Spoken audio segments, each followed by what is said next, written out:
Hello, dear viewers. Support me by subscribing to my channel and share my video if you like it. And also, make sure you comment your thoughts. Now let's start the video. I was dead. There was denying that immediate feeling of weightlessness, that once-in-a-lifetime moment where everything becomes clear. Some hold that death is merely the end. Some believe it is the beginning. Our lives end and begin here, in this permanent blackness that encompasses all. As I closed my eyes, I readied myself and smiled. Never did I expect to wake up. The first thing I saw was a wooden roof, tiled in an intricate fashion. I gingerly raised my arms and moved to the side of the bed, only to feel one arm was irresponsive.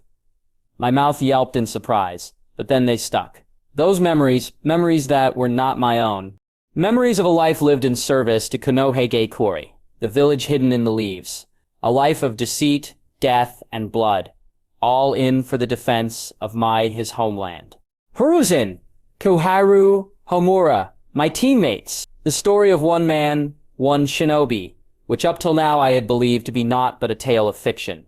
The darkness of the shinobi, Danzo Shimura. I took deep breaths and steeled my mind. Danzo's memories were essential to maintain control, to keep the facade of a true shinobi. Shinobi do not feel. They do not think. They follow orders, nothing but tools to their nation. It was disgusting, filthy, and I wanted nothing to with it. I had seen Naruto and knew how Danzo ended. Stabbed by Sasuke, Uchiha, and left to die. A man whose actions had caused nothing but evil, who was completely reviled by the fandom. And I was him now, left with the chance to change everything. I sighed slowly as I inhaled the musty air of my new bedroom. The first thing to do was prioritize, to make contingencies and use my knowledge to the best of ability. Danzo was old, plain, and simple. He could have never stood up to Madara, Tobi, Obito. But what he could do was train those he could. Based on my memories, 2 years had passed since the Kyuubi attack. Ajumori had already fled the village, his secrets being exposed to the Sandai. My face flinched as I thought of Tenzo, who was currently en route. The boy was talented with his Mokaton, and would be a perfect student for my new plan. I would rebuild Root into the strongest group of ninja ones who could match any of Madara's pawns. I wouldn't be the old Danzo, I was not a monster, and any shinobi I thought would be loyal by choice. My gaze shifts to my sealed arm, and I cringe in disgust. It is not my own, but rather a creation of the snake. A parting gift, I suppose. Either way, I have no need of it now. Its purpose is to be a secret weapon, and I suppose that it will stay that way. I approach my desk slowly, and pick up a pen and withdraw a piece of parchment. My handwriting is neat, the kanji floating across the page as I jot down names in a hurry, before disappearing in a quick shun-shun. No jutsu. Kakashi gazes at the memorial, as his fingers gently trace the names of his former teammates. He is the only one left of Team 7, and it's all his fault. He had been too slow to help Minato-sensei and Kushina-san, and had failed. He grits his teeth and shuts those thoughts away, returning his attention to distant memories, ones he hopes to never forget. His hand brushes against his headband, and he can feel Obito's eyes spinning. It is at this moment that he hears a rustle and spins around. Reflexes drilled through years of combat return to him as a kunai is readied, his chakra tense and ready. To find you here is a disappointment, Hatake. Kakashi gazes at Elder Shimura and wonders why he is here. His blood boils at the ancient shinobi's dismissal of his loss, and he can't help but lash out. What does it mean to you, Lord Shimura? The Lord has spoken with a tinge of sarcasm, and the copy ninja can see a hint of amusement in the single eye facing him. All you do is mope around this statue and cry to those names. What use will it do you? Kakashi is unsure how to answer. He is fully aware of how he sort of moved on, but he can't. How can he forget Obito, Rin, Minato, Sensei, Kushina? The list of who he failed was miles long. All those who were near him had died. At his silence, the elder continued. Perhaps you would be interested in knowing who caused the Kyuubi attack, then? His tone was teasing, and Kakashi knew it was a taunt, but he couldn't contain himself. Danzo was an elder, and he has to know something. What do you want? Nothing was given for free. Such was the existence of the shinobi world. Why, I merely desire you to become my apprentice Kakashi. You shall join a unique team trained by me, and if you succeed, then you shall have all the knowledge you so desperately seek. Kakashi was well aware of Danzo's reputation in the higher circles of Konoha, but the information was too tempting. If he knew who caused the attack, maybe, just maybe, he could find something to fight for. It was a deal with the devil, but Kakashi had nothing to lose anymore. What was the purpose of living? I accept your deal. The elder's smile was sickening. Good, report to Training Ground 3 at 7 in the morning tomorrow. With those final words, the man disappeared in a puff of smoke. Kakashi sighed as he turned back home. Let's see how this goes. Hiruzen frowned as he read the files on his desk. It was a request from Danzo to train a new team, not genin, but rather a mix of jonin and chunin. The signatures and information were all correct, and nothing was falsified, but the third Hokage could not fathom why his old friend had decided to teach now. It was true that there was a shortage of shinobi after the Kyuubi attack, but there had to be something else here that the old ninja was not seeing. So, old friend, what has opened your mind to teaching after all these long years? Danzo's face was emotionless as he responded. The answer is simple. I am growing old, and my skills will die with me. I have no children, no family left. All I desire is to dedicate this final part of me to the leaf. Is there something wrong with that?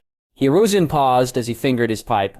The students you have chosen are quite unique. Hatake Kakashi, Atenzo Yamato, and Maito Gai. I must admit, this is quite a large amount of talent. Tenzo is the last remaining of your precious pupil's experiments with the Mokotan. As for Gai, he is a talented shonin who has all the potential to improve. It brought pain to the old leader's thoughts to be reminded of one of his many failures. Furthermore, Hiruzen knew the value of the Mokotan. If Danzo was able to train these three into a formidable H-ranked team, then Konoha's would finally be able to get some breathing room after its demolition by the Biju. He exhaled softly. Very well then, Danzo, but I will pay attention. Kakashi-kun is one of Monato's last students, and I don't want Root even near him. Danzo nodded slowly, and Hiruzen was surprised to see the excitement in his movements. Perhaps he has no hidden motives. You have my approval? I inhaled sharply as I stretched my muscles. The memories of this body has shown that Danzo had almost zero teaching experience, but I was quite confident in my own ability.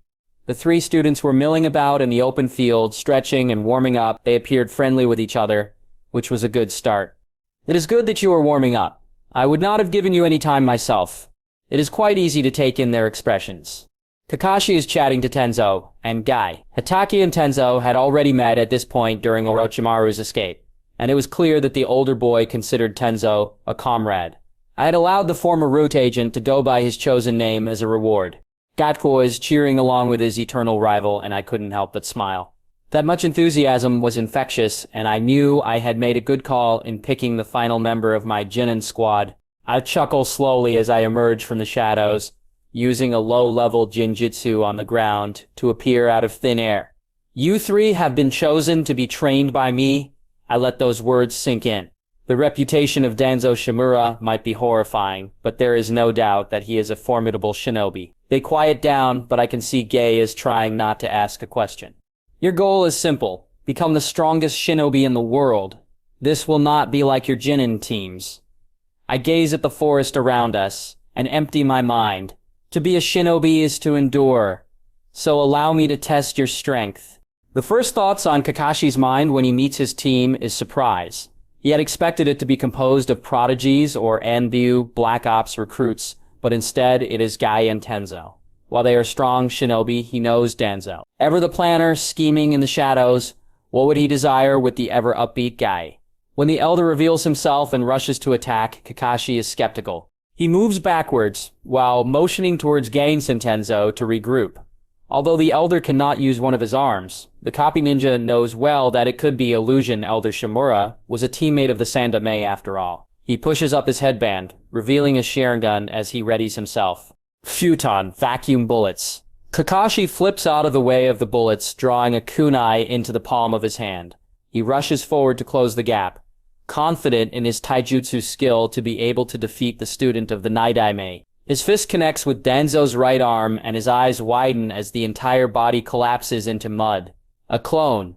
He rotates quickly, scanning the area for any sign of his adversary. Kakashi, Tenzo. Guy turns towards them, and Kakashi can see the signs of damage. We must work together. Shimura-sensei is quite skilled at paralysis techniques. Kakashi cursed slowly. He had forgotten about Fuenjutsu, hadn't he? The Sharingan gazed at the ground, and he could see the chakra flowing through it. Understood. Follow my lead. There's nothing that can hide from the Sharingan. Tenzo nods as the trio move in before taking to the trees. Kakashi knows that he has claimed the spot of team leader but buries any guilt down his chest. This is his chance to find out about who killed Minato-sensei, who killed Kushina-san, and to finally avenge them. The chakra you see? What if some of them are decoys?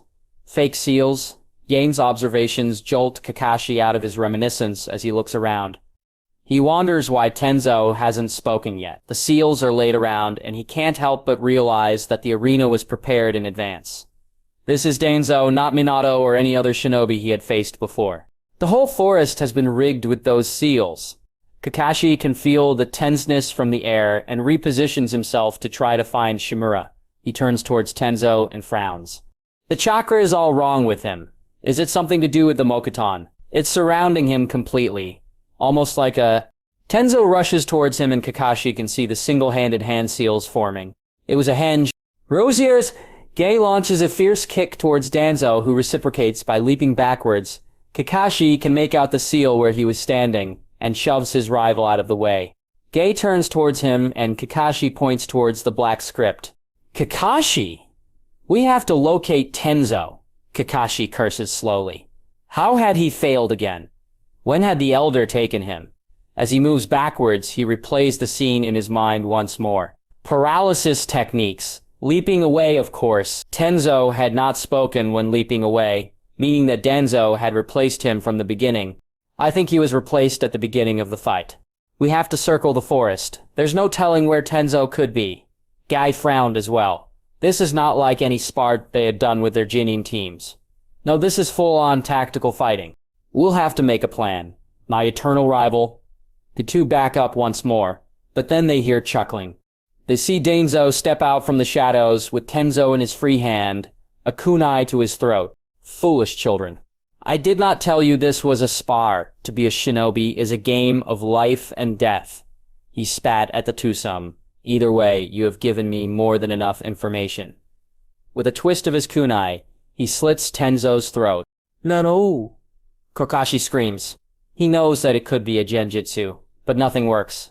The dispel technique doesn't do anything, and he gasps as the air is knocked out of his lungs. Gaichiro is shaken, gaping at the corpse on the floor. Danzo only smiles. Look at you, friend-killer Kakashi, he sneers before kicking Tenzo's corpse. Perhaps you could add his Mokuton to your collection. After all, isn't power the only thing you want? Kakashi should control his emotions, but he can't. He rushes forwards in a blind rage, leaping forward, lighting blazing into life on his right hand. Chidori isn't acting on logic, and in this red haze he can make out Guy screaming and rushing towards Kakashi. But the white-haired ninja ignores that. The lightning meets water before collapsing, and Kakashi grits his teeth. This is why he works alone. Since then, he won't get others killed. If this was a 1 versus 1, only Kakashi would have to die. Pathetic. For all the praise you get, you are horrible at controlling your emotions. Kakashi's head whips around, and Guy grabs his hand before he rushes forward again. Kakashi, I'm okay. He turns to the right and sees Tenzo, who just died, and he breaks down. Kakashi, he screams. And Tenzo's face doesn't fade away like the rest of those he failed. He lets out a shaky sigh. What happened? His voice lacks any emotion. Jay looks visibly relieved and lets go of Kakashi's arm. Shimura-sensei captured me at the beginning using a... He pauses there, almost hesitating before continuing. Unique seal. The rest of the fight I had to sit out. It's okay, Kakashi. Guy's hand is cold on Kakashi's shoulder, and he wipes the sweat of his face before refocusing on Danzo. It is clear that I shall have my work cut out for me with you three. There is nothing but disregard in Danzo's face, and Kakashi knows it. The three of them had expected an old cripple reliving his glory days, but received a tactical genius. While you may have flashy techniques, they mean nothing if you know not of true shinobi techniques. He pauses before slowly tapping his cane on the dirt. Tenzo is free of any blame in this situation. I had spoken to him to arrange this exercise. Kakashi's head snaps towards Tenzo, and the boy gives him an apologetic smile. I have taught him before, so there was no need to assess him. But you two... Gaz looks at the ground, waiting in silence. The man smiles slowly, and it looks almost unnatural. Have plenty of potential. It is clear you have been babied by the Shinobi system so far. So I shall tell you this. Never look at your instructions as absolute. You can never know who is friend or foe, so always be vigilant. You shall face many foes you have not met before. You will be assigned comrades you will not have met. They could be spies, they could be something else. Know who to trust. Take this for example. You three could have easily met up yesterday and readied this field for your test. You could have made group contingencies and planned. Danzo slams his cane into the ground, and never underestimate your foes. The three students gaze at each other and back at him. Gaze is the first to speak up. Sensei, then, are we to continue meeting here? Yes, you all have great potential, which is why you were chosen. Now then. And in that moment, Kakashi knows that Danzo is something else. Dawn is the stern, emotionless shinobi who prioritizes constant vigilance and awareness. Let's get some breakfast together. Gag gasps slowly, and Tenzo just gapes. The elder is smiling broadly and looks almost like a kind grandfather. But first, I want you to run 100 laps around the village on your hands, then another 100 on your feet. Kakashi turns toward Guy, who is crying. Yosh! I shall do my best to complete this task set in front of me with all my energy, and if I fail, I shall do 200 push-ups. The sheer enthusiasm coming from Guy is something else, and Tenzo just nods his head slowly. Fugaku Uchiha smiles as he enters Senbei Bakery. It is the prime bakery in all of the Uchiha district, and he hopes that Itachi and Mukoto will enjoy the surprise cake he decided to get for Itachi's birthday. Is it true, Sensei, that the Sandaime summoned his monkeys to defecate over a Kumo base in the first Shinobi War? Fugaku turns towards the booth where the voice emerged from, and nearly gets a heart attack. What the bloody hell were Danzo Shimura, Hatake Kakashi, and 2 other ninjas? He's pretty sure one is the son of Maido Dai doing in a bakery in the Uchiha district. I inhaled steadily as I relaxed in my seat. Today's training session was frankly quite disappointing. The 3 I had chosen had not grown into the fierce, earth-shattering satrangs that they would once be. They were mere children, still young and unexperienced in the true world of shinobi. Our little breakfast afterwards was a treat, and a political concession to Fugaku in the hopes of being able to have a stable dialogue with the Uchiha in the future. I returned my attention to the trio sitting in front of me in the center of Training Ground 3. This was where the seinen were trained, and where Team Minato was as well. Plus, in the distant future, Team Kakashi. Now all I had to do was teach them. I cannot teach all of you in one sitting, so I will divide my attention between you 3. Kakashi today, then Gai and finally Tenzo. We will do team training in the morning and then switch to individual after lunch. Missions will be introduced only when I feel satisfied with your progress. Gai pauses before exclaiming, Sensei, what will you be teaching us? I shall teach you how to be a true shinobi, how to use jutsu, how to create them, and most importantly, how to kill. My voice was detached, and I slipped into the old Danzo's persona. Lord Danzo, what shall the others do while you do one-on-one training? Kinzo is always the inquisitive one. You shall complete exercises given to you by myself. For today, familiarize yourself with the basics of sealcraft. I raise my hand, and with a rapid hand seal, 2 books poof into my hand. I shall quiz you in a week's time on the first chapter. Kaxa nods, as does Tenzo. Kakashi fixes me with a glare and follows my shunshin. I must ask Kakashi-kun, what would you like to learn? You know what I want. The gleam in his eyes shows that perfectly. Serve Konoha and that information shall yours. For today, let us work on your elemental jutsu. Kakashi frowns. I have my Sharingan. I don't need teaching. I know how to create jutsus. Do not be so foolish, boy. You squander the potential of that eye, and you know it. Kakashi flinches, and I shake my head as I seal away my cane. Your affinity is lightning, so today we will create a new Raidon Jutsu. He scoffs at me. Creating a jutsu takes a long time. You can't do it in one day. I chuckle. Lightning is the embodiment of the thunder. It cuts and pierces. It is the essence of speed. But I'm sure you already know that. At his nod, I continue. But we shall not focus on Reitan now. Instead, let us focus on Katan. Katan? In ancient times, tribes would burn great pyres in order to call for the rain clouds. What is superstition is actually fact. By using Katan's properties of ash and flame along with Reitan, one is able to harness the very power of rain. Kakashi's eyes narrow. Then you would have a good source for using large-scale radon or futon attacks along with Suton. Correct. No wonder you are a prodigy, but we shall start simply. Have you learned the water clone or ash clone? I know the water clone and shadow one. My eye widens at that. Kakashi is only 17 years old and has enough chakra to make one. Create the shadow one then. Kakashi's hand flips into a cross and I can see a clone of him appear. My sensory abilities allow me to sense it as nearly Chunin-level chakra reserves. Enough for our uses. Now then, listen carefully. You will use Katan to create ash and smoke in the air, and then Suton to wrap water around them. I thought only Lord Second could do such a feat. I smile at that. Kakashi was not foolish enough to blindly follow my instructions. Instead, use this.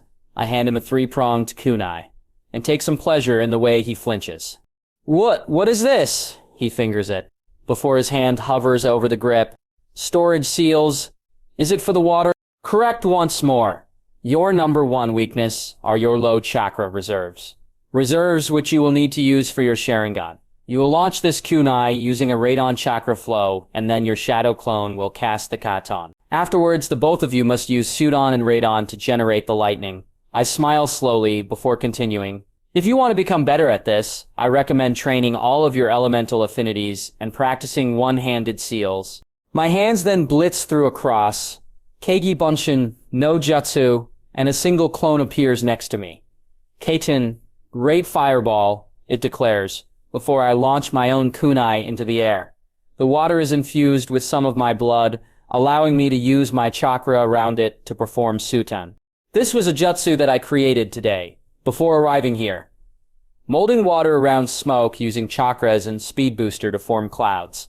I grinned as I gazed at the sky. Soten, rain dance. Rain started to descend and pitter on the ground around us, and I could see Kakashi's surprise that the jutsu worked.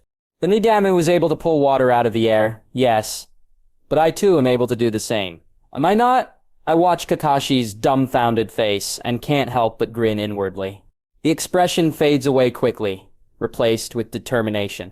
If chakra created this weather, then I would have to erase it. I can see him thinking, and I feel pride in my chest. Kakashi might not have any blood limits, but he is amazing at analyzing jutsus and tactics against ninjutsu favoring foes. He looks at the cloudy sky and looks at the ground. A futon could blow away these clouds, followed by a... He pauses, and I can see he is stuck. A futon jutsu would be a waste of chakra, especially considering the fact that my own jutsu is over. It merely created the conditions necessary for rain and helped the new weather along. A Katen would merely increase the humidity, and I can see Kakashi has reached the answer. To stop it, you have to take the moisture out of the air to end the rain. It won't happen unless... He looks at me and I smile at him. Are you Lord Second, Kakashi? Do you possess such skill? The boy shakes his head before molding his chakra. He throws his own kunai, and I can see his hands flow through hand seals. His element isn't Suton, so there is no point in creating water when he could carry it in seals. Snake, bird, dragon, snake. Dragon and snake are both aligned with Sudan and Reitan, but bird is fully aligned with Fudan. The seals are easy enough for me to understand, thanks to Danzo's personal research. The starting seal is to mold the chakra of the water, but at the same time manipulate the lightning running through it to gather enough energy. Bird creates the air force required, while dragon is the invocation. It is the breath attack trigger. Snake completes the sequence, except it is rendered only for Reitan. Dragon snake, while Kakashi uses lightning-natured chakra, would naturally release a lightning strike at range. Hand seals are truly fascinating, and act more as a guide to a shinobi's mind. They are the commands. Of course, you could try doing it without any signs, but then you would have to think of all the details yourself. What element? What shape? Which gets tricky when creating higher-tier jutsus. Rutan Dragon's Breath. A single bolt of lightning falls from the sky at a high speed, and ignites a tree nearby. It is a weak attack, and easily dodged. It also takes far too much time to charge up, and I can see Kakashi's frustration. The lightning is fast, but you must make the speed of it faster. This is a jutsu you will use at distance. It comes not from you, but from the very heavens. I would add a dog seal to the beginning, to ease the formation of the cloud, and allow the lightning more control. Kakashi pauses, and feels his chakra. This jutsu works during the rain only. It would give an advantage to Sudan users. Yet, water is merely another medium for lightning, but it is also an impregnable shield against it. I can see that I lost the Hatake, and smile. Science for the win. Water only conducts electricity because of the impurities and minerals present in it. I press my hand to my side and roar, Sudi, water shield, while I channel some basic water manipulation to purify the water of everything. Go ahead, Kakashi, the boy glares before raising his hands. Reitan, jolt! A low-level Reitan jutsu, according to my memories. The electricity does not go through the water and doesn't even touch me. It is completely nullified. Of course, at higher levels, this defense won't be as effective, but I have to teach Kakashi how to hinder opposing Reitan users in rainy environments. No wonder Reitan is effective against Dadan. Kakashi mutters. I gaze at him and then sigh. Your talent is prodigious, and you have plenty of potential. Your task now is to enhance this Reitan jutsu in which way you see the best, and then see how to build up on the concepts I showed you today. I expect results in a week. He nods slowly, and I can see the countless thoughts flashing through his mind.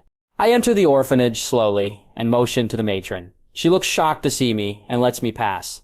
There are countless young babies orphaned from the Kyuubi attack merely 2 years ago, but each one of them has potential to become a true shinobi. Is it cruel? Yes, it is. But they will have a better life, filled with more resources than trying to struggle through the clan-dominated academy, and end up as a career Chenin.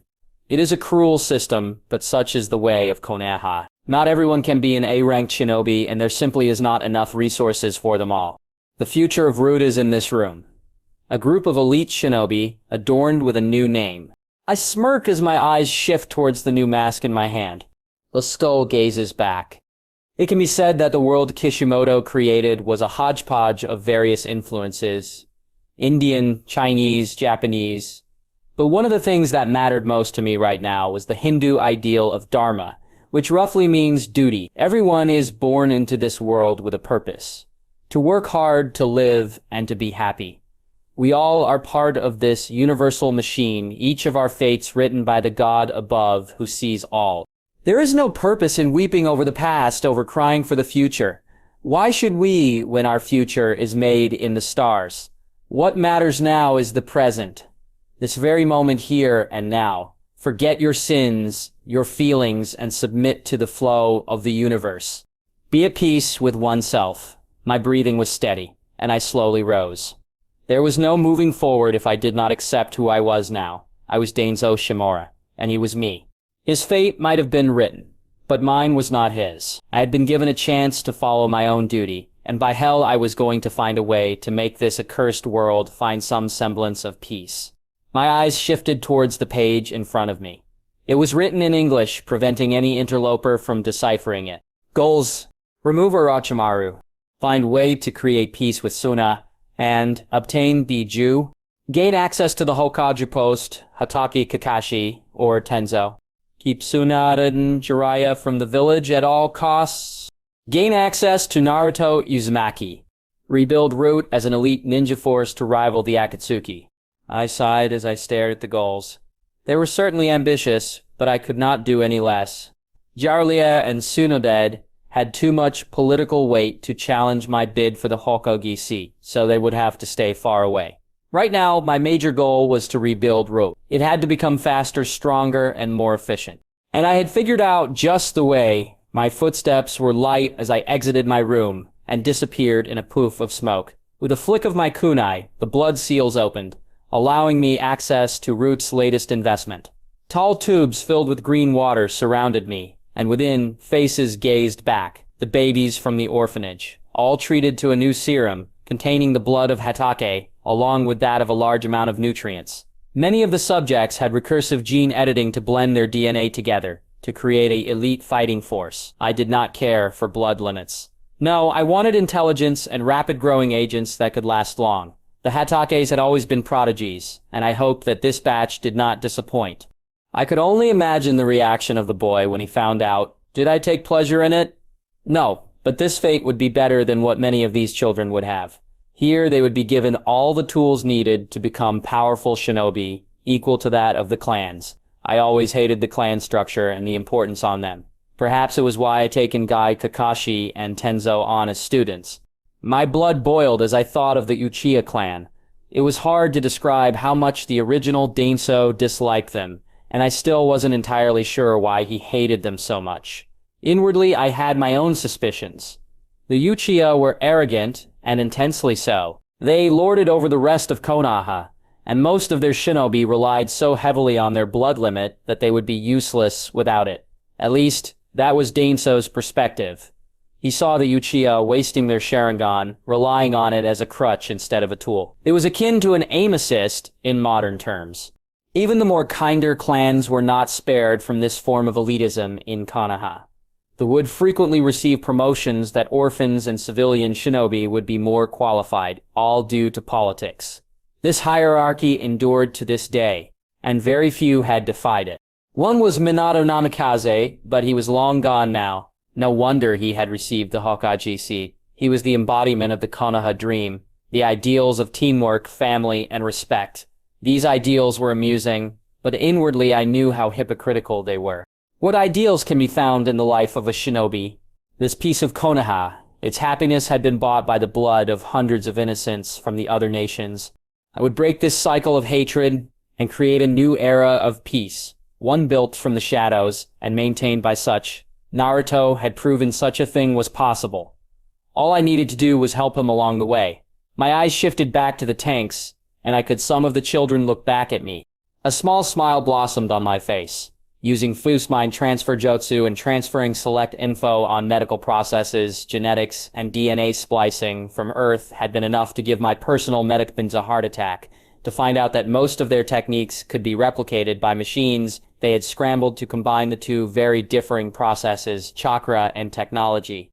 With some Fusen Jutsu, I took inspiration from the seals of the Jinchuriki and the Edo Tensei. We had been able to make a device to allow a complete genome breakdown and rebuild from other samples.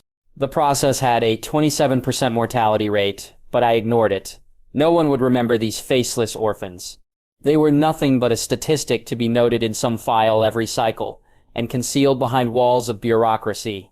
Just another cog in the system of the village known as Konoha. Gak stared at his two teammates. The three of them had been waiting for their sensei to arrive, and the silence was becoming quite bothersome. It is quite a youthful day, is it not? He flashed them one of his trademark grins, his pearly whites shining in the rising rays of the sun. I suppose it is. Kakashi stared back at him before leaning against a tree. Call me when Danzo arrives. Their third teammate, Tenzo, just sighed. Shinobi should always be vigilant, Hatake-san. It would not be wise to rest. Perhaps we could warm up. Gai inwardly hopes that the ever-sullen Kakashi would warm up slightly, and moved into some light body stretches. Tenzo followed his lead, and with some prompting, even Kakashi did as well. For Gai it was a small victory. When he had been given this opportunity to train with Kakashi, he had snatched it immediately. It was his duty to remind Kakashi that he did not need to become one with the shadow, and that he still had friends. Good on getting started, Danzo's voice crept through the trees. Do not expect me to help in that department. The old man's eyes shifted between them, and it was hard to discern his true motive. Even now, he still gave Gak the creeps. Today we shall do team training, but first allow me to tell you a story. Gai nodded his head in sync with his team and became attentive. Long before time had a name, the first sage created the 9 Byuju from chakra and gifted this alien power to mankind. Gaz's eyes widened. He was familiar with this story. He, above all, desired peace. He wished that his gift be used to allow people to understand each other, and founded Nonshu. But alas, he failed to understand mankind's imperfection. His sons, Indra and Ashura, were to be his heirs.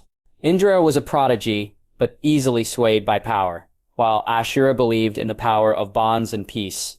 Their twin ideals of hope were incompatible, and the two weaponized chakra into ninjutsu and fought for decades in a bloody conflict. So strong was their hatred, their twisted regret, that they have been said to be reincarnated through the generations of shinobi to continue this fight till one of them can end this cycle of hatred.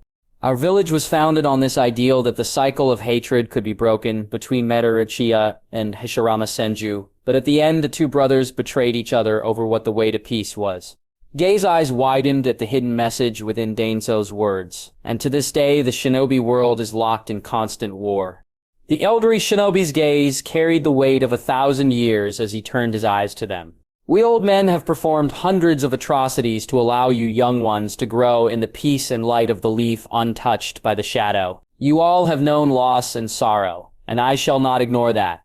But never forget your friendship, your bonds, for when you enter the world of shadows, those are the only things that can pull you back. He sighed slowly. I only ask you to recall these words whenever you gaze at a foe. Many who live deserve death, and many who have died deserve life.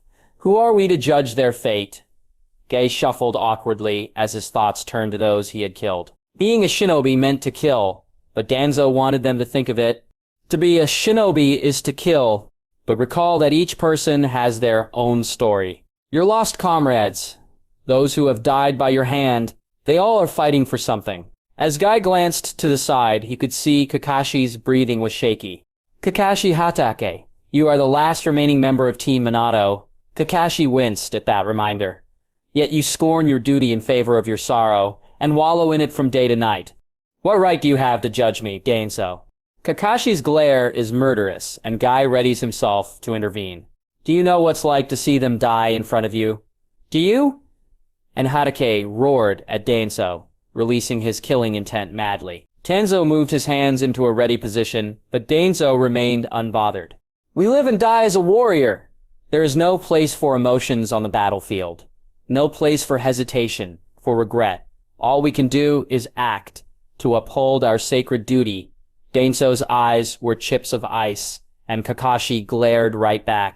A shinobi has to have emotions. Otherwise, they're just tools to love and feel and believe. Can you do that, Danzo?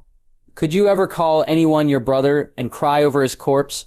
Your duty is to fight for your fullest, to protect your team, your comrades, yet you waste your time continuously.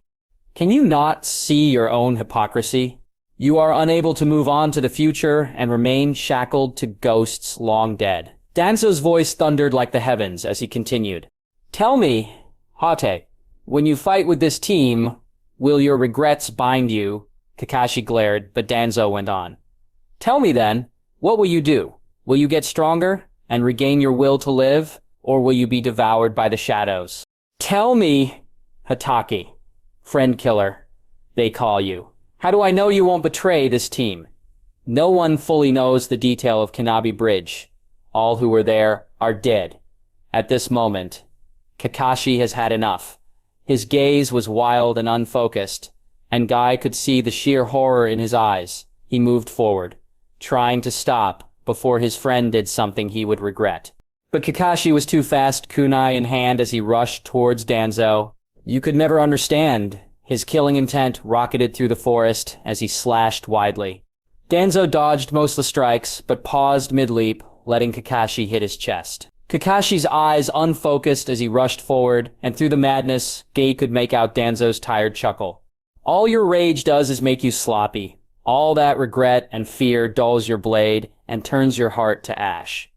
All of that fear is buried so deep in your heart, and you can never let go of it, can you? Kakashi paused, slowly realizing what he had done. Let me teach you a lesson, boy. Life is never perfect. It is a horrible, cruel world, and it will tear you apart if you let it. There isn't nothing that hits harder than life. The elder rose to his feet slowly. Let go of your fears in the past. The past is the past. The future is the future. But the present, it is a gift. One given to us all. We humans are not gods. No. We alone have been blessed with the gift of mortality to teach us suffering, to teach us the limits of your reach. For there can be no salvation without first suffering.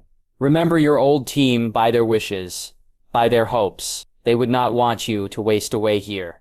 Rather, they would want you to move on. Kakashi's eyes widened. Your sensei, everyone who ever cared about you. What would they think seeing you here? A pathetic husk, lacking any will or drive. Danzo's tone turned dark as his scornful eyes locked on Kakashi. Then Hatake, wallow in your fears and die. Die and think of Guy, think of Tenso, think of your sensei's little son and what they would think of you. Die and think on how you would leave this world behind, of your friend's bitterness and tears.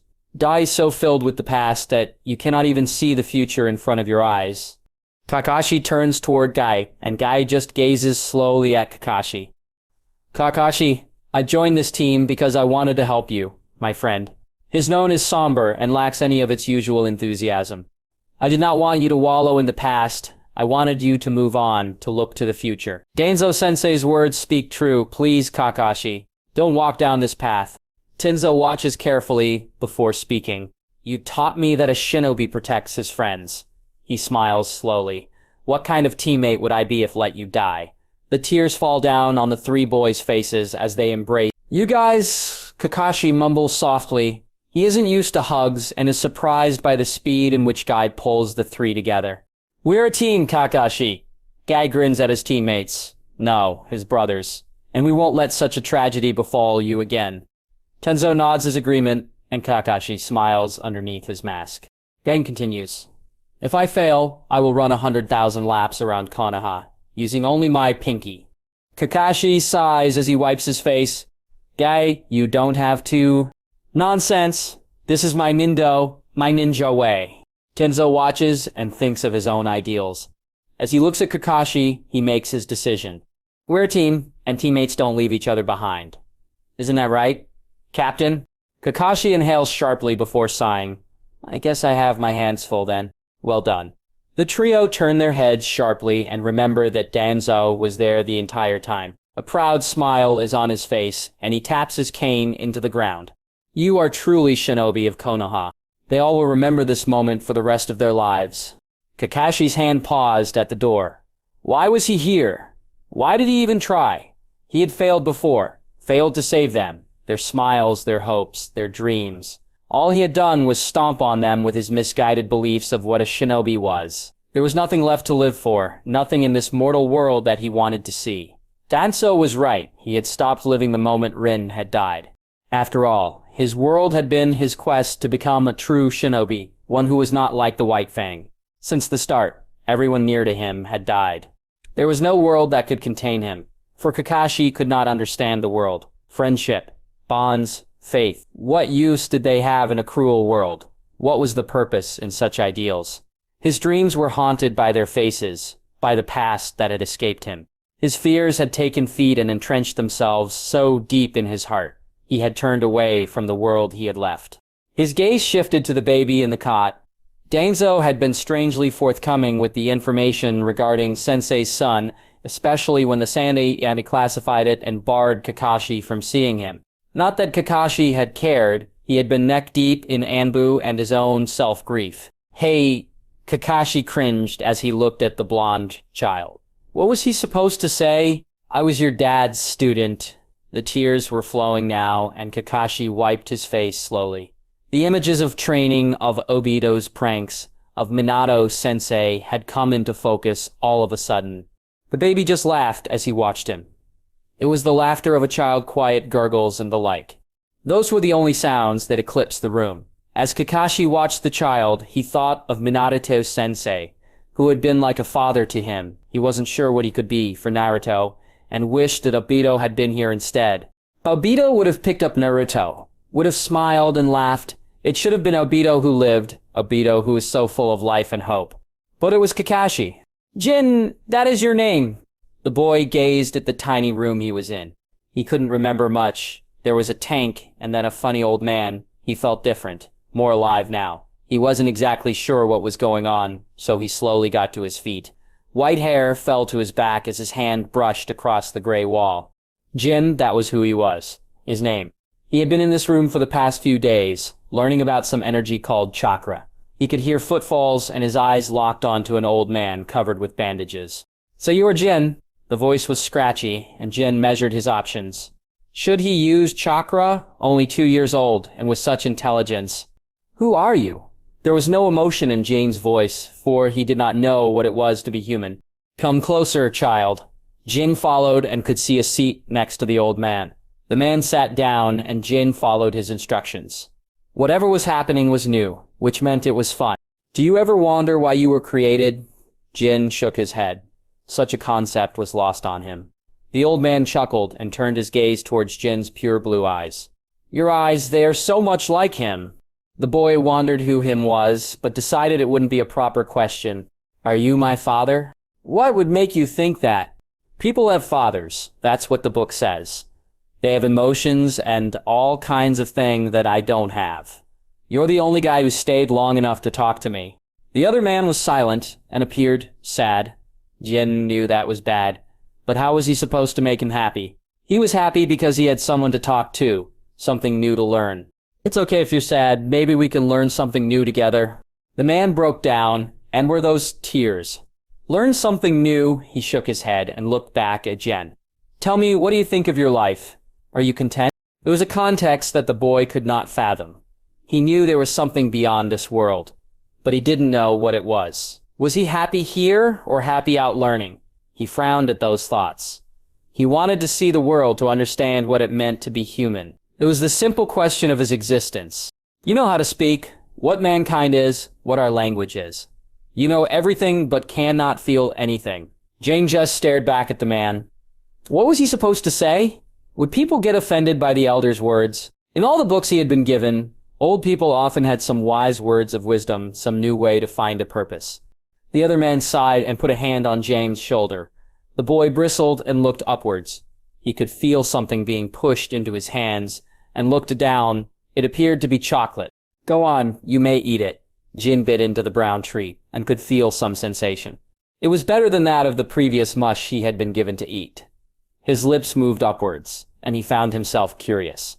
What was this feeling? Was it happiness? Is this what happiness is, Elder? Happiness is different for everyone, Jin. It is up to each one of us to find it.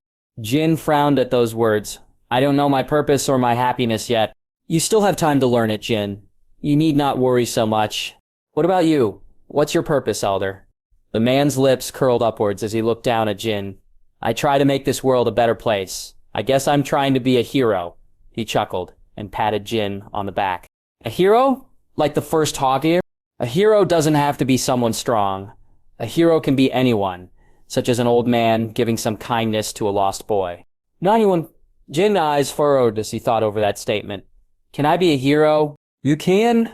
Jin smiled. The descriptions of the Hokage had been so cool, and the way Elder talked about heroes was cool too. Do you know why you were named Jin? There was a reason.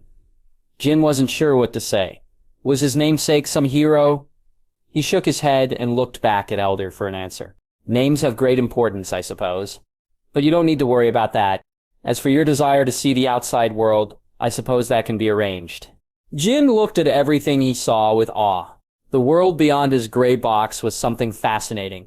The expressions, the emotions, the sheer humanity. He learned more from this one trip than those books had ever taught him. Elder was following at his own sedate pace, and Jin was mostly free to go where he wanted. So this the world? It is, Jin. This is what I want to protect. All these smiles. Why not me? Jin was curious. He saw children with parents, children smiling. Why did he not have that love? Elder had already said he was not Jin's father. He did not receive a response, so dropped the question. The two continued on in silence. Are you hungry? Jin thought about it. Everything he saw was amazing, but he hadn't been able to have those feelings. Maybe food would bring back his smile. Okay then, the two entered a ramen stand and sat down. Elder ordered 2 bowls for the both of them, and Jin waited. Do you want to know something, Jin? Jin turned his head towards Elder and shrugged. Elder continued though, happiness is like currency. Not all of us can smile, and some of us sacrifice our smiles to make others happy. Jin frowned. That was wrong. Everyone should be able to smile. That's wrong. Why can't everyone smile? Elder smiled then. Some people put others above themselves, like parents. They would sacrifice everything to ensure their child lived, even if it meant not being able to watch their children grow up. That made sense, and Jin wondered, did his parents sacrifice themselves for him? So, People can't be happy without first feeling sad. Elder nodded. Jen, you felt discomfort and empty in that room. When you were able to talk to me, you were able to be happy because you knew what discomfort was. So sadness is the absence of happiness. That made sense. Jin didn't like feeling empty and bored and the like. But I still haven't found my purpose. You still have time. You could be a shinobi, a chef, a businessman. Elder paused, and then looked at the bowls or hot ramen placed in front of them. But at the end, we all want happiness. You are a shinobi. Elder, Jin poked his noodles and tasted them. He felt happiness once more, and that emptiness was gone. Now I teach young children.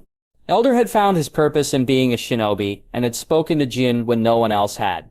Could I be a shinobi? Elder smiled. A full smile. Of course you can. But right now, eat your noodles. The office of Danzo Shimura was an impregnable sanctuary for all matters of illicit Black Ops actions. Files detailing the complete operational history of Root covered in black bars and redacted signs were scattered across his desk. I sighed as my eyes pierced through the text, searching for any mentions of finances. Rosier was an essential asset for any major organization. Especially Root, much of its funding had been cut by the Sanding due to an overall restructuring of the village post. Kyuubi attack. I groaned slightly. Ninja equipment didn't grow on trees, and neither did training supplies. My plans needed more cash I was desperately short of. To make money, I would need to sell something. I had several ideas, but few of them could be executed in a reasonable time frame. They would take several years of investment and management, but I was confident in their success. The root was patient. It took years to grow, to create a strong foundation. I could wait. Good work, Daikun. Today was Gei's day, and he had been demonstrating his taijutsu capacities along with his turtle summons. You have a strong foundation, but can work on more complex maneuvers. Gei nodded, and I smiled back. His enthusiasm was a breath of fresh air compared to Kakashi's dour attitude. What should I do then, Shimura, sensei? In all of Danzo's long years of service, he had believed ninjutsu to be the textbook tool of all shinobi. If Guy could incorporate some basic jutsus with high utility and scaling across power levels, he would become an ever more frightening monster. Continue practicing your unique form of taijutsu, but learn this ninjutsu technique. Guy unfurled the scroll and gazed at its contents. Water release. Water armor. This is an A-rank jutsu. I believe you are more than capable of it. The scroll has the relevant details for you to practice water manipulation as well, and I recommend using the river to practice. Cast this jutsu while first submerged completely in water, and then transition to using it on land. Gai nodded before giving me his signature thumbs up. I won't let you down. Yosh, I chuckled at his antics and moved towards the clearing where Tenzo and Kakashi were practicing. How goes your Fiinjatsu work? The two boys both responded with a nod of their head before diving back into practice. I sigh tiredly. Both of them are very much antisocial. At least I have Gat to add some liveliness to our sessions. I speak up to catch their attention. All right then. Today's team lesson is about one of the most essential ninja skills. I can see the eagerness in their eyes and smirk. No wonder Hiruzen liked teaching. It's remarkably easy to troll low-tier shinobi in my humble opinion. Cooking. Kakashi grumbles, and I can see Gang nudging him on the shoulder. It's these little actions that have built up our team spirit ever since our first meeting. I give them an eye smile before chuckling. I'm just kidding. Take the rest of today to practice and to rest. We're done? Asked Kakashi. It appeared he did not completely believe in my words yet. Tenzo nodded his head. Very well then, Lord Danzo. Will you stay here to aid us? I shall. Feel free to ask me any questions you may have. With those words, I reclined back under a tree. Under the shadow of a leaf, in fact. I could hear someone sitting down next to me, and I closed my eyes. Lord Danzo. Ah, it was Tenzo. I was wondering if you could help me with my wood style. Mokuton. Nah. He nodded eagerly. Mokuton is the combination of water and earth, the act of breathing life into something. Chakra at its core is the energy of life, of mind and body. But at the same time, to create life of strength is to use yang chakra. I rise to my feet and raise my free hand. Clear your mind of doubts. Clear it of anything, and focus on the earth, the air, and water. Tenzo closed his eyes and clapped his hands together. Reach out with your senses. Tenzo speaks quietly. I can feel the chakra of our team, sensei. Good, focus on those feelings of friendship, of bonds and fellowship. My young student's face furrows, and he looks at me with confusion in his eyes. I smirk before commenting. The first recorded user of the Mokuton was Ashura, son of the Sage of Six Paths. I do believe I told you his story and his ideal of peace through friendship. Understanding dawned within Tenzo's eyes. Mokuton isn't a blood limit. My eye morphed into an eye smile. There was a reason no other Sanju was able to possess it, wasn't there, boy? You have a share of his cells, and thus a share of his chakra to reproduce the Mokuton. The only reason it is different is due to your own chakra. My own chakra, Tenzo mused as he gazed at his hands. I could see thoughts forming in his head and inwardly smirked. The Mokuton only happened due to a resonance in shared chakra, or strong enough vitality, which was enough for Tenzo to find his own variation. The root agent's hand flashed through seals before he declared, Mokuton, wood bindings. Pillars of symmetrically paneled wood erupted from the ground, wrapping around the center of the clearing and forming a cage. Tenzo appeared drained, but I could sense his satisfaction. Thank you for the advice, Lord Danzo. Guy grinned as he sized up the cage. To make such a jutsu, the fires of youth must burn deep within you. But I shall not be so easily beat. The taijutsu expert pumped his fist into air and leveled it towards Tenzo and Kakashi. I too shall master 1,000 jutsus. If I fail, I will run 300 laps around the village. Kakashi sighed. Gay, you're good at one thing and Tenzo is good at another. Such a thing does not matter. Shimura-sensei believes in me to learn this jutsu and I will not let him down.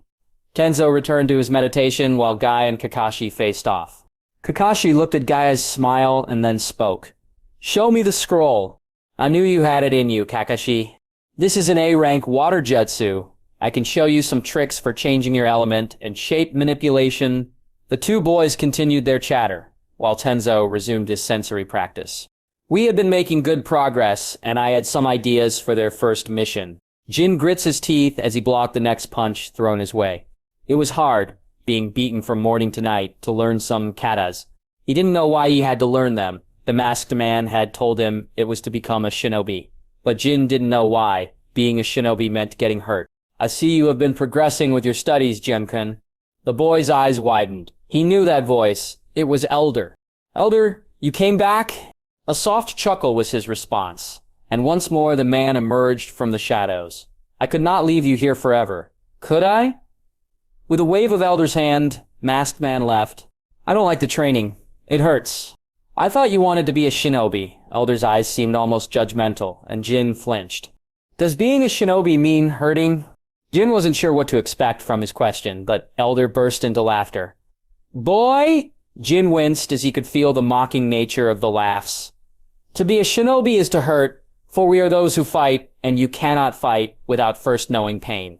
I don't like pain, Jin whined slowly. You could always become something else. Elder mused. You don't need to become a shinobi. Jin thought it over. He thought of Elder's proud smile when he had proclaimed his interest in becoming a shinobi, and how happy that had made him feel inside. His world was Elder, and if he could make Elder happy, he would be happy. Maybe it was because the old man had been the only one to treat Jin with kindness. I'll become a shinobi. I can take the pain. Good, good. I will tell your trainers to be a little gentler, Jin smiled. Elder was the best. But here's a little gift. Jin grinned as he gazed at the chocolate in his hands. Thanks. Think nothing of it. Your progress is amazing. Jin's cheeks burned from the offhanded compliment. You mean it? You are a fast grower, boy. Look at you, already 4.5 feet. Elder ruffled Jin's long white hair and patted him on the back. Your skill at learning and memorizing things is incredible as well. Jin scratched his cheek. There's not much to hear, Elder. He was a little nervous but continued. Doing those katas and reading those books is the only way I can feel happy. I shall have to give you some new books then. You don't have to... Jin didn't want to be a burden. In all of the books he read, the hero had risen from nothing to win. Jin didn't want to rely on Elder's charity. I knew your parents. Consider it repaying a debt. Then it's okay. I guess, Jin shrugged. He wasn't sure what his purpose was, but becoming a shinobi had given him some happiness. Who knows what lay down the road he was walking. That's enough talk about ninja and the lot. Would you like to hear a story? Elder leaned forward, giving Jin an almost conspiratorial smile. Jin nodded his head. Elder had told him all kinds of cool stories before. These were the boy's only way of learning more about the world. Once upon a time, there was a little bear who lived in the forest. I let my senses gaze over the rest of the tanks in the hidden laboratories. Root possessed many underground bases and shelters, and this one was the most secure. It was only obvious it would be the testing ground for all my experiments. My fingers brushed against cold metal as I sat down and let my thoughts drift to how I had injected maturity into these children. The problem for me was time. I did not have the time to build a massive force strong enough to fight the Akatsuki, and abducting clan children would not bode well. The result was something that I almost laughed at. Jinjutsu. These children's primitive memories would be wiped and replaced with decades of feeling and thinking of loyal shinobi. Their primitive chakra coils and brain chemistry would allow this complete reset and grant them the prodigious level of skill I required. Many of these memories and the like were hard to comprehend, but the instincts and intellect, plus an overflowing amount of yin chakra, allowed these children to become extremely dangerous. If I wanted to explain it more simpler terms, think reincarnated OCs, but none of the meta-knowledge. Their yin chakra imbalance could easily be corrected with heavy physical training and steroids, modified of course. The Yamanaka jutsus were truly some of the most fascinating, and Fu was an excellent source of information. I would ensure that knowledge would be passed on, away from the pathetic clan it originated from. The clans were caricatures of the once great thing they had been. Only the Uchiha truly continued to grow. They had become stagnant, content with using the same family jutsus, but never innovating and pushing the limits of chakra and limiting power to the main family. The required wealth and power prevented any questions, and they would frequently sponsor prey on orphans in order to bolster their standing with the civilians. I would obliterate the corruption within the tree. I would end these mafias that controlled Konoha and return power to the Hokage and to the true ninja. Ninja like Gai, Kakashi, and Tenzo, who used their own will and creativity to persevere. I knew for a fact that Kakashi had not even touched the Hatake scrolls and relied on his own natural talent and effort to succeed. Just like how Hiruzen Sarutobi had ascended to the title of God of Shinobi. I had nothing but respect for the man who had led Konoha to victory in 2 shinobi world wars and created some of the strongest shinobi of the modern day. He was the man who, after seeing his wife's dead body, had resumed his duties as Hokage immediately and persevered to this day to restore the leaf, bringing it from near collapse to power once more. That was who my comrade was, the light of the village hidden in the leaves. I was the shadow, but I would not be lost in the darkness this time. Fugaku Uchiha gazed from across the table to Danzo Shimura. The man had invited him to a meeting, and the Uchiha clan head had agreed almost immediately. Shimura-san, you wished to see me? It was always good to start with civility and test the waters. The elder's face was grave, and Fugaku wondered what had happened. I did. The man sipped his tea and inhaled slowly. I wish to discuss the state of the clans. Clans. Danzo's singular eye bored through Fugaku. My ambition. Fugaku is to tear and destroy this wretched system of clans. Fugaku gaped, pure surprise flashing across his face as he considered the proposal. Abolish the clans. Such an act was preposterous. Did Danzo not even consider his own position as clan head? You must be curious, surely. The man smiled slowly and raised his hand into the air. Allow me to elaborate. There are several great clans in our village. The Akameki, the Nara, the Hyuga, and of course, the Uchiha. The final word was uttered with a sense of approval, and Fugaku wondered what had caused this drastic change in the elder's mindset. All of them have stagnated, letting past glories and intelligence move them forward. They hoard their jutsus, many of which could be improved greatly by other shinobi who are not of clan birth. These clans are nothing but mafias, incapable of improvement or ambition. Fugaku nodded wordlessly. To think of the clans as mafias. But you Uchiha, you alone remain proud. You alone push forward to innovate and create new techniques, regardless of your attitude. I will grudgingly admit the power of the Sharingan. Then I must thank you, Lord Danzo. The elder smiled and nodded back. As you can see, Lord Fugaku, What I propose is simple. Support my candidate for Hokage, and you shall have all the respect your mighty people desire. Fugaku knew he was dealing with a snake, but the influence Danzo held was immense.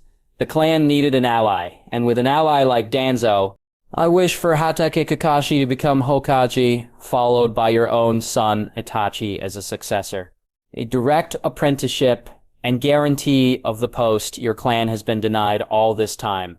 Besides, I'm sure you are familiar with what they call Hatake. Danzo's smirk was mocking, and Fugaku could clearly see the flattery. But he answered regardless. Kakashi of the Sharingan. The Uchiha took a sip of his tea as he mulled the proposition over. If the other clans were weakened, and he knew how easy Danzo could sway opinion in the Leaf, and Itachi was all but guaranteed the position of Hokage, everything he ever desired was all within his reach. What do you want then, Lord Danzo? Open the Uchiha Jutsu libraries to the public. Let any shinobi, regardless of clan, use them. Silence engulfed the two, as Fugaku considered the deal. If he did open the library, he knew the outcry the clan elders would have, but on the other hand, the political goodwill it would give the Uchiha with the civilians and orphan-born ninja was immense. Shikaku Nara grit his teeth as he watched Fugaku and Danzo conclude their speech. With the gracious aid of Elder Danzo, the Uchiha clan is pleased to announce the completion of Konoha's Kagami Library, available for use for all shinobi of the Leaf. The Uchiha's Library of Jutsus has been compiled and updated with the assistance of the Office of the Counselor, and we are happy to invite you all to its grand opening tomorrow. Fugaku was smirking, and Shikaku knew how much political clout this would give the Uchiha. It was clear they had made an alliance with Danzo, which was extremely troubling, and the Nara head pondered the implications this would have for the future. If Danzo tried to reach the Hokage seat with this level of support, the results would be disastrous. It was obvious that Sharingan-specific techniques were to be excluded from this library, but the sheer wealth of knowledge the Uchihas had from decades of copying jutsu with their dujutsu was immense. The rest of the clan heads were silent, no doubt pondering the situation. His eyes widened as Hatake Kakashi appeared in the room. Yo! He gave them a two-fingered salute. No wonder Danzo picked him. How could the Sandaime allow this? What do you think you are doing here, brat? Inzukatsume thundered, no doubt surprised as well. Last I checked, the Harataki had a seat on this council. The boy lazily plopped down on his seat. Also, the Harataki will give all their scrolls into the hands of the Kagami Library for the benefit of Konoha. Yeah, I smiled at the rest of the council before flipping open Orange Book. The Sandaime watched these proceedings with a neutral face, and Shikaku hoped that he would say something. Kagami Library, Hirozen Sarutobi stroked his beard, in deep thought. He would have approved of such a way to honor him, I suppose. The Kaga smiled nostalgically as he blew smoke out of his pipe. If the Uchiha and Hatake are giving all their scrolls and techniques for the benefit of the village under my old friend's name, it would be wrong of me to not do the same. The Sarutobi will deliver all their techniques to this new library. It is a shining example of the bonds within our village, of our shared strength. As Shikaku gazed at Danzo's victorious smile, the only thing he could think of was, what is your plan this time? Jin relaxed into the soft fabric as he looked around at the new room he had been given. He wasn't sure how to describe it, but it was better. That was what he thought he was expected to think, at least. He groaned slightly as he shook the aches from his body. Elder had promised that the training would become gentler, but it had only gotten worse. The physical sections had become more and more intense, along with the introduction of several new injections. At least Jin had his scrolls and books. He loved learning about the human body, about using chakra and jutsus. When he meditated, he felt like the hole inside of him was fixed. There was something beyond his mind, and for all his wit, he just couldn't find it. A flourish in his katas here, or simply holding his kunai with a twirl of his index finger. For some reason, those actions just felt right. He didn't know why he felt this way, but there were times when he would gaze into the mirror and look into his face. His white hair and smooth, pale skin. When his bringers brushed across his jaw, there were times when he tried to feel for some soft, but could not find anything. He would absently rub his fingers and let water drain over them in some mad effort to clean them. His face buried deeper into the soft pillows, and Jin eyes turned upwards to the gray ceiling. Elder spoke of day and night, but Jin could never comprehend them. His sky was the earth gray of the underground, his sun the solitary lantern on his desk. Why was he even here? Jin couldn't leave, and he knew how Elder was. But Elder had made a mistake in their last conversation. I knew your parents consider it as repaying a debt. Who were they? What would they think of him? Why did they die? He had so many questions. Questions he so desperately wanted answered, his parents would help him understand who he was and what his purpose was. It would explain everything. Parents always guided their children and gave them a purpose. Just like in the stories, he resolved himself to ask Elder for some form of answer, to receive something. I see you have settled into your new abode, Jin. Elder's kind smile warmed Jin's heart. It was one of the only respites Jin had in his tiny world.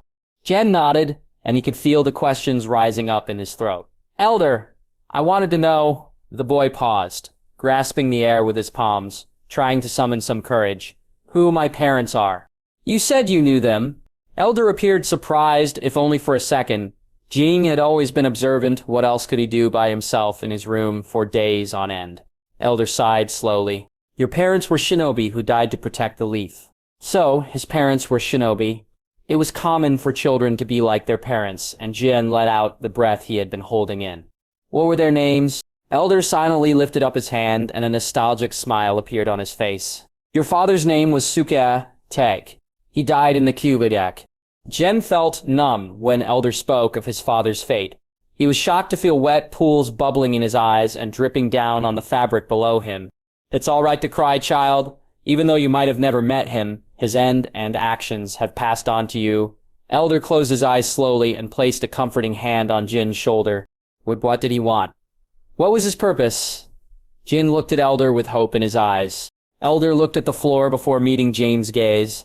Your father's nindo, his ninja way was simple. Those who abandon the village are trash, but those who abandon their comrades are even worse than trash. Ninja way, it was his ideal, his manner of fighting. Your father knew firsthand the tragedies of this world of shinobi, but resolved to find a reason to live. Elder continued on. To him, his teammates were his world, his reason to live. The words released a dam of confusion within Jin. He had no friends, no teammates, so what should he do? Should he even follow his father's path? I don't have any friends. I don't really have anyone. Jin could never understand his own loneliness and the tragedy his life was. How could he when that was the only life he had known? A hand rubbed his back, and Jin looked up to see a sad frown on Elder's face. That shall change soon, Jin. I assure you, you shall have friends and your own happiness. Jin looked at him and frowned inwardly. Elder had lied before, or at least was hiding things. But Elder was his first friend, wasn't he? Perhaps you can even make a friend today, if you were feeling up to it. That train of thought disappeared as Jin's head snapped up at Elder's words. Really? Elder just chuckled at his excitement before withdrawing a case from his hands. But first, there is something that belongs to you, Jin. Jin gazed at the case, curiosity filling his body as he reached for the box. His hands unlocked it, and his gaze fell on the white short blade resting within. This is a tanto, a short sword that your father once used. The boy's hands brushed over its smooth leather hilt as he gently lifted it out of the case. His eyes were filled with awe as he gazed at the intricate metalwork, giving it a few test swings. The boy flowed through his katas, to Elder's approval. It felt like it belonged with him for some reason.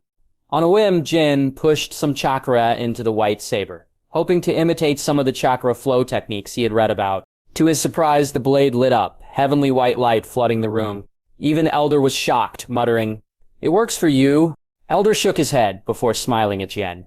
This is not the original blade, merely a recreation using some of the initial blade. May you use it well, Jin. Jin opted not to respond, instead feeling the weight of the sword in his hands. It felt right, almost as he had held it before, but Jin knew he had not once wielded such a blade in his life. He looked into the mirror of the tanto's well-sharpened edge, and to his surprise, someone else gazed back. The man gazed into his eyes before his face curved into a smile. Good work? Piamdan Jiak. Keep on practicing with that sword. Jin rubbed his head, and he could see Elder's curious stare. Who was that? It was nothing. I just felt a little tired. Jin didn't like lying, but he wanted to keep this secret till he found out more. For some reason, he didn't feel like sharing. It was some primordial instinct telling him not to. Get some rest then, Jin. I shall cancel the rest of your training for this week. Tomorrow, you can see the world, and maybe make some friends. Jin smiled at the mention of friends, and his thumb felt the sharp edge lying in his hands.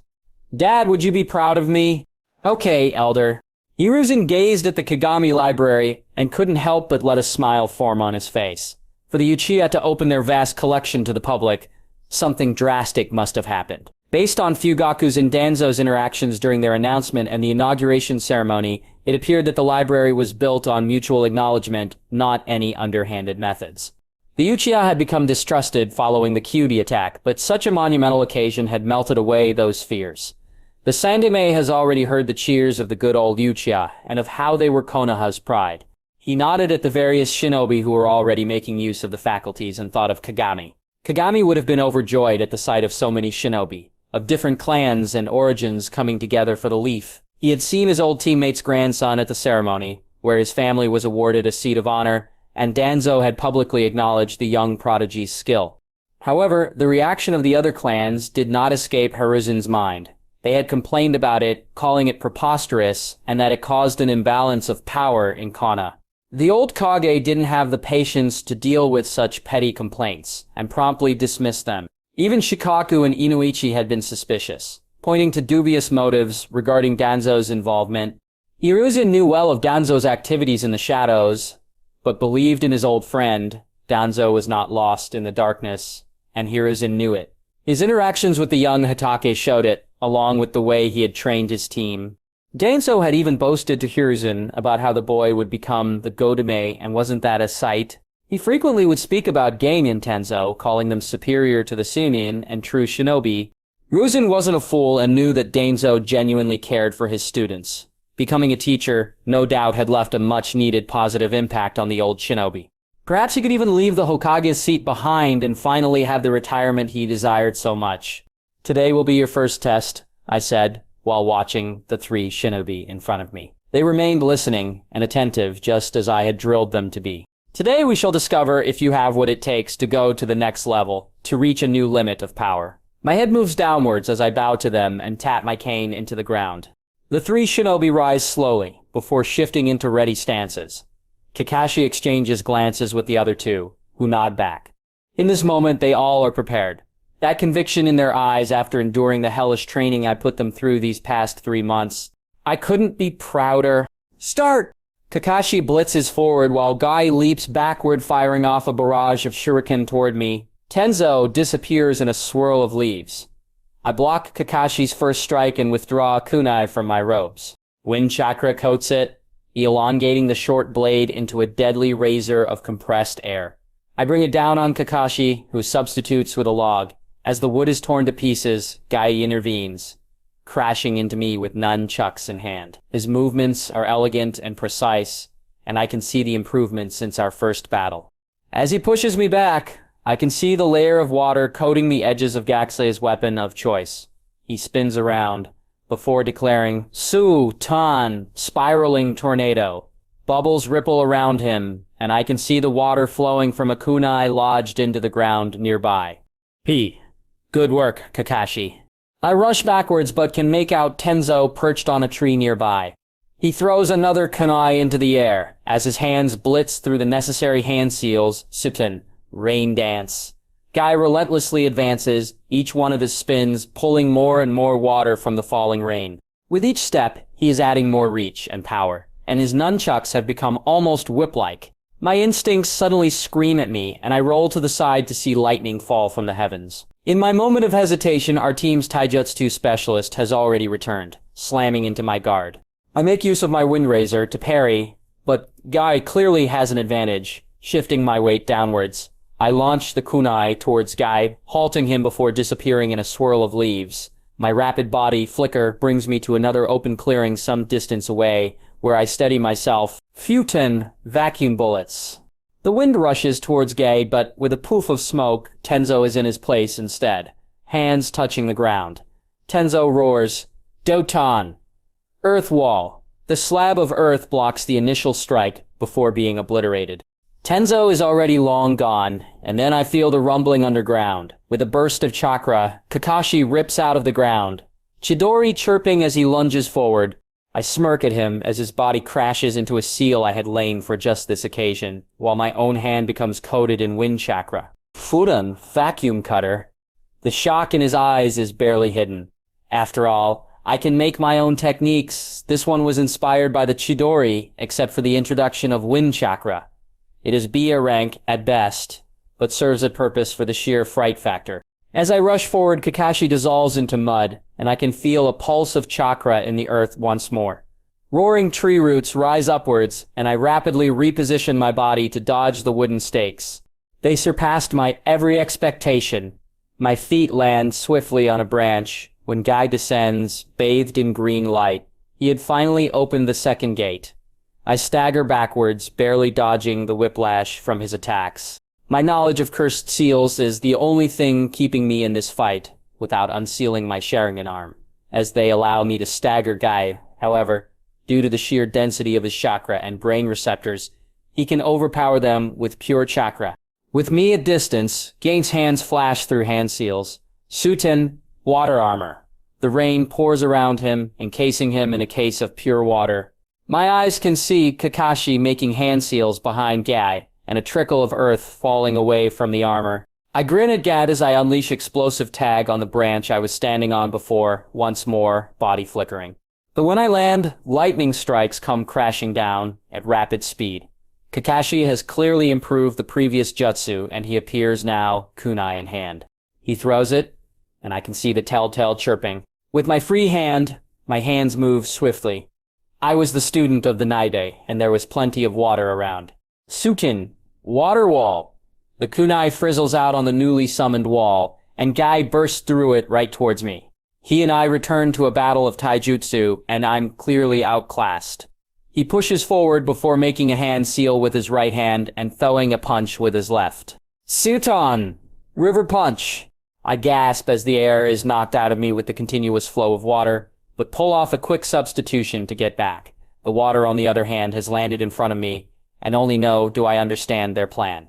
Kakashi flies through hand seals. Kota's majestic flame destroyer. Tenzo, relaxing on the trees, runs through his own. Mokuton, 8-pillar cage, and Gaiga the boy who had no talent with ninjutsu is all smiles as his hands move in rapid succession. Shuton, wet wave. As the three complete their individual seals, they declare as one. Team Art Bryonic Pulse. With my movements completely sealed by the Mokuton, there wasn't much I could do. This was the spirit of Shinobi, their greatest strength, the teamwork that allowed these three to gain a chance to defeat Danzo, Shadow of the Leaf. I wasn't going all out, but this was still a massive improvement. They did not speak once during this fight. They were completely focused on the objective. In this final jutsu of theirs, it was easily one of the strongest I had seen. When the fire met the water, everything exploded. The sheer energy released from the intense vaporization and steam shroud was more than enough to neutralize most shinobi. I had to act quickly and slammed my hand on the ground before Tenzo could complete his wood cage. The blood on my thumb was enough. My body felt more pain than it had ever had, as my robe burned to cinders. I could feel the intense burns as I was warped away, just in the nick of time.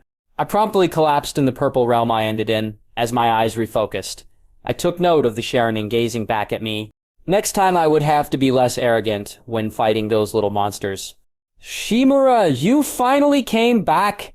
As I look at Baku, my summon, I can't help but chuckle. The giant orange elephant-like creature smiles down at my diminutive frame. For an eater of dreams, you are quite lively. He looks satisfied with my response, and inhales deeply through his trunk. Enough of the petty talk, Danzo. Gone is the playful nature, replaced by the sharp tone I remember him as. I take a deep breath and ready myself. Lord Bako, I require your humble teachings and aid. I prostrate myself slowly and swallow my pride. I desire to learn the arts of the sages. Something is off about you, Danzo. The beast spins in the air as the milky stars melt and blur together. Your dreams are changing. He smiles then, and a shiver crawls down my spine. It makes for truly fascinating entertainment. No more skulking around. Kanosa, this noticed me. Hiruzen-senpai. That. I grit my teeth at his remarks, but remain silent.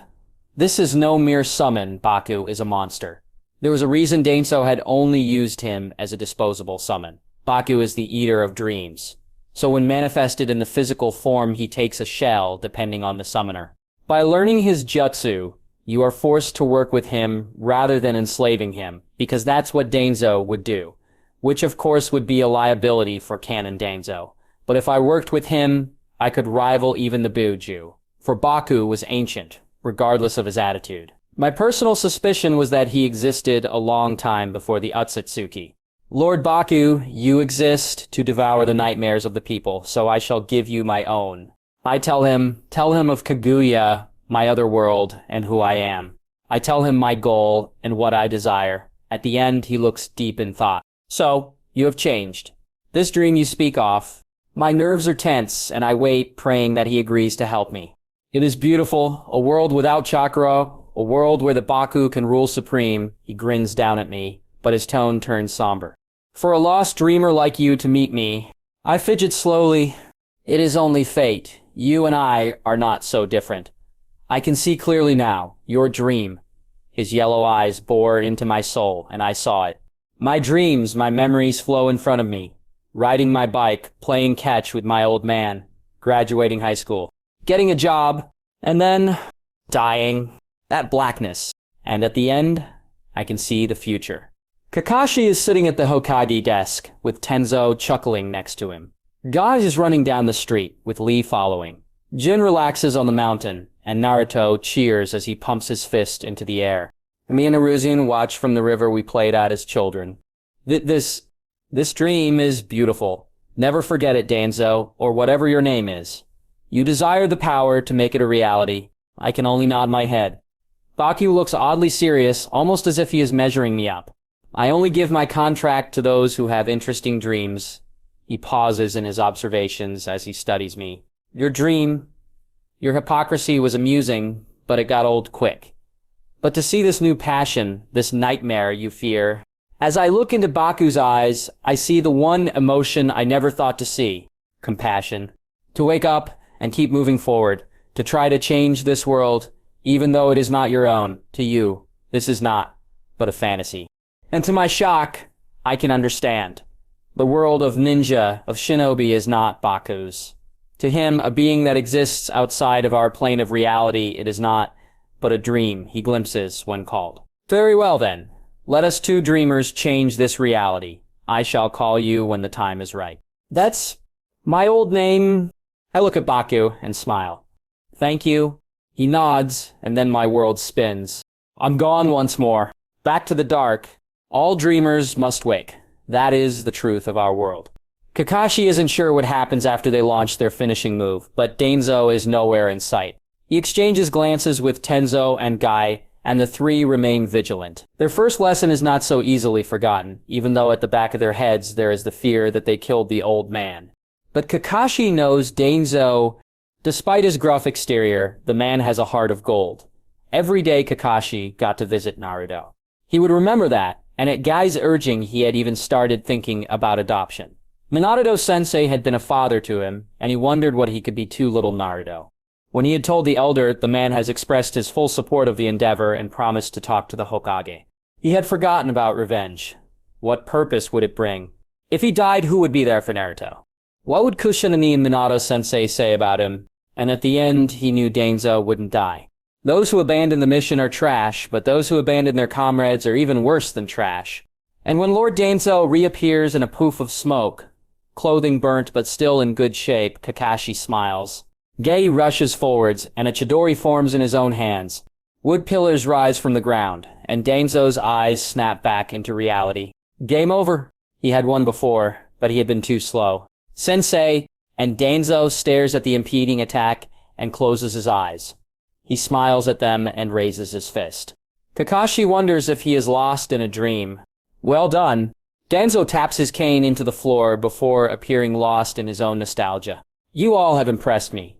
You are ready for the next level. His eye reopens, and chakra floods through the clearing. Kakashi gasps at the sheer malevolence and killing intent behind it. So be prepared. Anko Mitrashi wasn't a fool.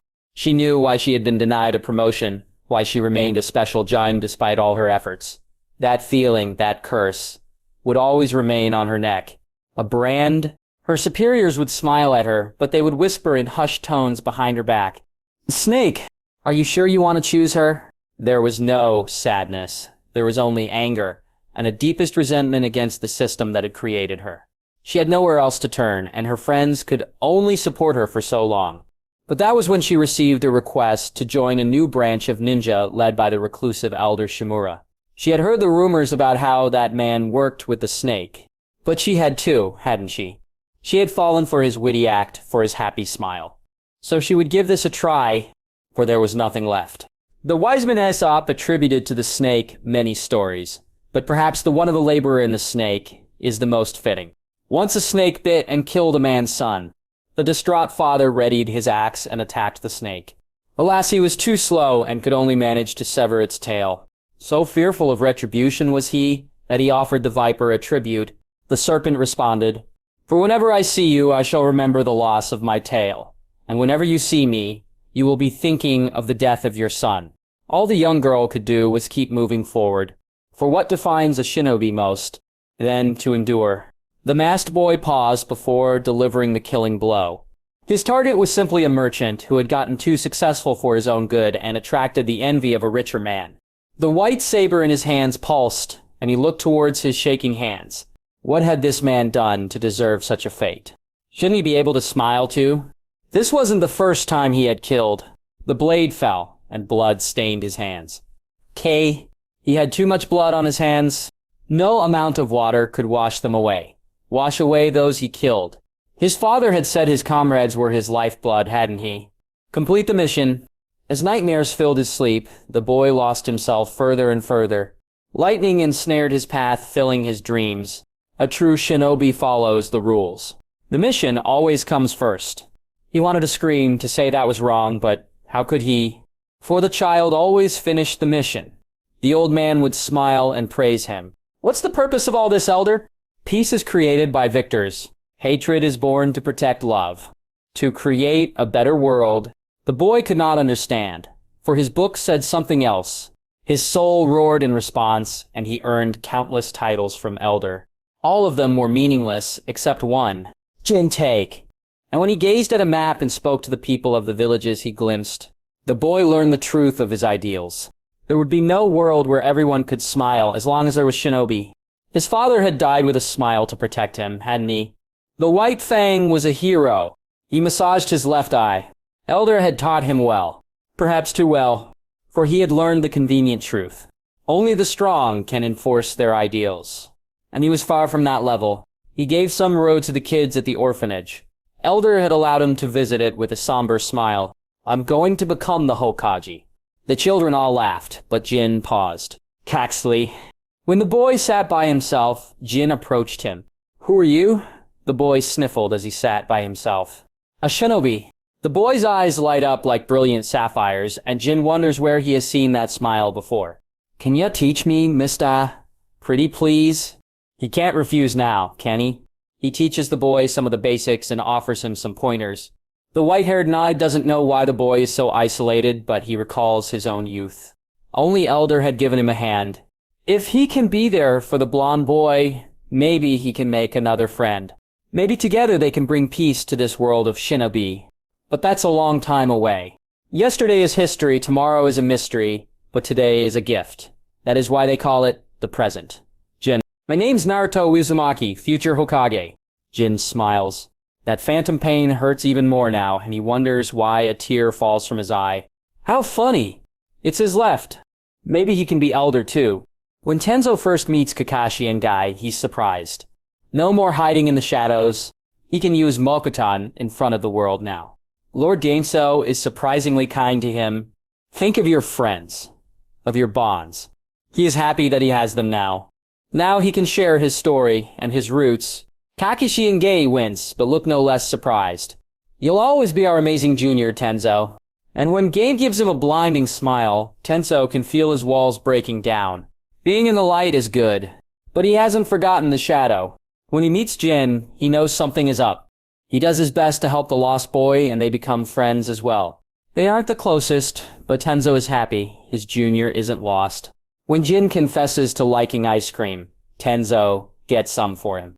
The two sit on top of the Hawkage Mountain and enjoy their treat. "Thank you, Tenzo." He nods back. "It's a good view." As Tenzo looks at Konoha while the sun's last light fades from the fleeting day, he responds, But I think it's best shared. Jin beams at that, and Tesno can't help but see himself in his friend. It's sad, he thinks. Sad that Jin couldn't grow up in the light. Do you ever wonder what it would be like when no one had to cry? Tenzo recalls the snake's labs and witnessing the deaths of his fellow orphans.